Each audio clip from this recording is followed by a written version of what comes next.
Jinping की सरकार और सेना पर कंट्रोल और हो गया है तगड़ा। बड़ी खबर मैं आपको बता रहा हूं, पार्टी का ऐतिहासिक प्रस्ताव पास होने पर जिनपिंग हुए और शक्तिशाली। राष्ट्रपति रहते सेना को दिए बॉर्डर पर बड़े ऑपरेशन के आदेश। जिनपिंग चीन के इतिहास में बने तीसरे सबसे ताकतवर राष्ट्रपति।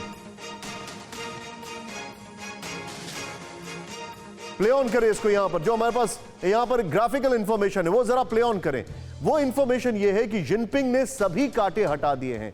अब सेना पर जो है, अब सेना पर पहले से ज्यादा कंट्रोल। चीन की कम्युनिस्ट पार्टी में ऐतिहासिक प्रस्ताव पास होने के बाद जिनपिंग और भी मजबूत हो गए हैं। इसके मुताबिक जिनपिंग का पीपल्स लिबरेशन आर्मी यानी चीन की सेना पर तगड़ा कंट्रोल हो गया है। नेक्स्ट चेंज करें। प्रस्ताव के मुताबिक जिनपिंग ने अपनी सेना को बॉर्डर पर बड़े ऑपरेशन को अंजाम देने का आदेश दिया है।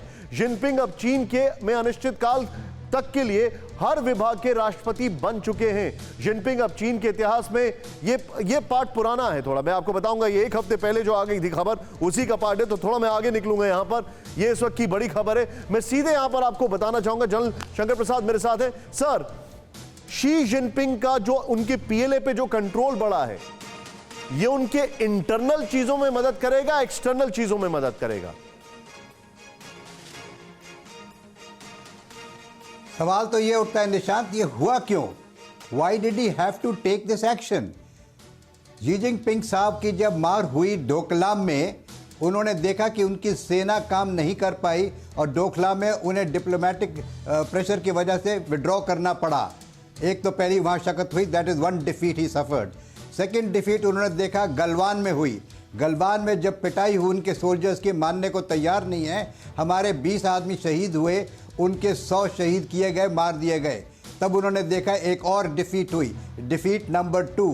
तीसरी डिफीट, वो सबसे उनकी जो उनकी पूरी पोल खुल गई, मोस्ट ह्यूमिलिएटिंग डिफीट, जब कैलाश रेंज पर भारत सेना ने कब्जा किया और उनकी पूरी जो उनकी मोल्डो की लॉजिस्टिक बेस है वो हमारे निगरानी में आ गई, हमारे रेंज में आ गई। तब ये उनकी बड़ी भारी तीसरी हार हुई।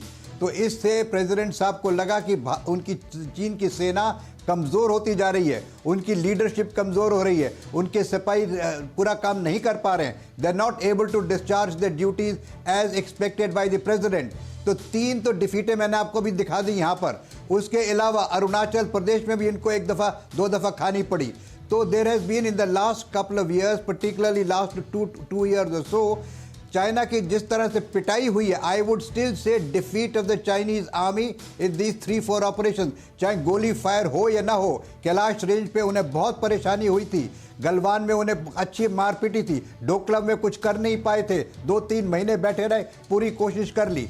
तो उनको ये लगा कि जब तक कि मैं सेना का मनोबल नहीं बढ़ाऊंगा, सेना को और ताकत नहीं दूंगा, सेना को बेटर कमांडर्स उनके हिसाब से नहीं दूंगा, तो उनकी इसी तरीके से डिफीट होती रहेगी। और जो अपने आप को पूरे देश का, विश्व का पूरा लीडर मानते हैं मिलिट्री पावर में, वो दिन पे दिन डूबती चली जा रही है, डूबती जाएगी। और अगर इंडिया ने इसी तरीके से रिस्पॉन्स किया तो वो लगता है उन्हें कि चाहे हमारे बड़े बड़े मिसाइल्स जो न्यू दिल्ली भी रेंज में है, तो ये वो जानते हैं कि उनकी हमारी मिसाइल पावर है वो भी चाइना को ही रेंज है।